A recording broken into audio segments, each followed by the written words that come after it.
Mike was taken aback to discover that the customer in front of him was a real expert at assembling guns. Their skills were impressively polished, assembling firearms at an astonishing speed. Even Mike, a top-tier hitman himself, had to admit his respect. The buyer deliberately adjusted the sniper scope incorrectly, yet still managed to hit the bullseye from a kilometer away. This instantly reminded Mike of how, not long ago, he had applied to retire from the organization. Soon after, they arranged this deal for him. Clearly, there was some tricky business afoot. As Mike mulled over how to handle the situation, the buyer unexpectedly handed him the gun and asked him to shoot next to her so she could test the silencer's effectiveness. Mike had thought about taking the opportunity to kill her then and there, but in the end, he held back. To confirm his suspicions, Mike pointed out that while the buyer was happy with the weapon overall, some parts still needed tweaking. Luckily, she wasn't suspicious and gave him a 3-day deadline to deliver the improved version. Determined to replicate the gun quickly, Mike deliberately sabotaged his car and drove it to the repair shop. Taking advantage of the mechanic's distraction, he secretly stole a steel pipe, some washers, and the vehicle's gearbox gears. Back home, he started dismantling the stolen parts.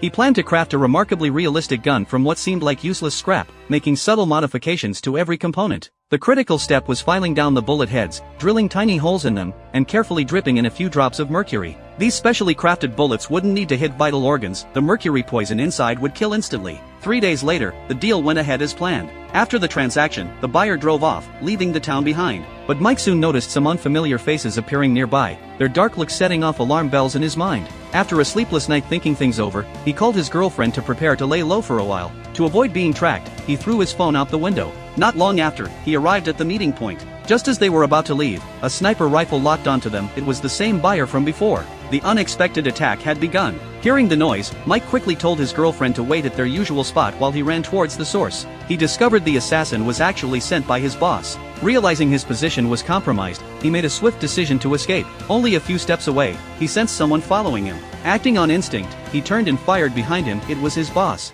After that ordeal, Mike took his girlfriend and disappeared to a remote, deserted place. There, they lived quietly and peacefully for the rest of their days.